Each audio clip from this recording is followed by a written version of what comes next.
What did your family do that made you ashamed to be related to them? My sister Georgia was 7 months pregnant with her miracle baby when she got spiked and taken advantage of by one of her closest male friends. She regained consciousness 12 hours later, now with a flat belly, bruising near her nether regions, and dried blood all around her thighs. The guy got off on a suspended sentence. I became pregnant 18 months ago, and Georgia saw this as her miracle boy being reborn in my womb. She showed up to the hospital while I was in labor with fake documents. She's a surrogate. I'm the real mother. My parents were right there backing her up. Georgia tried to literally rip my baby out of my arms when the nurses wouldn't listen to her. For the next week, Georgia visited daily and called herself Mama in front of everyone. She'd take hundreds of photos and post them online as her newborn. It got so overwhelming I had to block her, but she retaliated by filing a false CPS report. While the worker was at our house, Georgia showed up with our parents. "We're concerned too," they said. Georgia even had a black eye painted on with makeup. Her husband gave this to me, but I chose not to press charges because he was drinking heavily and didn't mean it. The worker called me and my husband in for an interview. Sam was placed with Georgia during the investigation. I spent every second fearing my baby would be taken away from me, but 2 weeks later, our names were finally cleared. My husband and I drove to Georgia's house where we found Sam basically incapacitated in his crib. My husband physically restrained Georgia,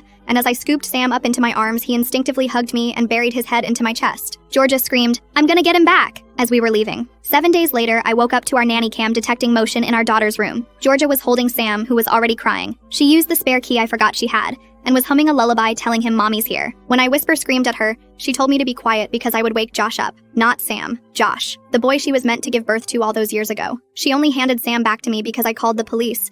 My husband and I went straight to court. We filed a restraining order, but the judge denied it. He said there was no credible threat of violence shown, and it didn't help that my parents took her side during the testimony. Sadly for Georgia, her husband filed for divorce after seeing the security footage played in court. Georgia blamed us for that. "You turned him against me. You stole my husband just like you stole my baby." By the time the divorce was settled, Georgia had spent the entire few months planning. She'd gotten our mom to make her a copy of our new house keys, and one night she used them to silently break in. I woke up at 5 a.m. to an empty crib. I panicked harder than I ever had, and after reviewing the nanny footage, I called 911. An Amber Alert was issued as well as a medical emergency warning. The next few days were terrifying. Sam had an autoimmune disease and needed my milk to live. The only reason he'd lived during that 2-week period with Georgia was because I'd given her all the bottles I had. Now Sam didn't have my milk. 72 hours later, the police called me. They found Georgia in an apartment 2 states away. Sam was critically ill and severely dehydrated with his organs beginning to fail. They airlifted Sam to the nearest hospital and told me they couldn't guarantee his survival. While he was in the PICU, a psychiatric evaluation was carried out on Georgia. They found complete false documentation in her apartment,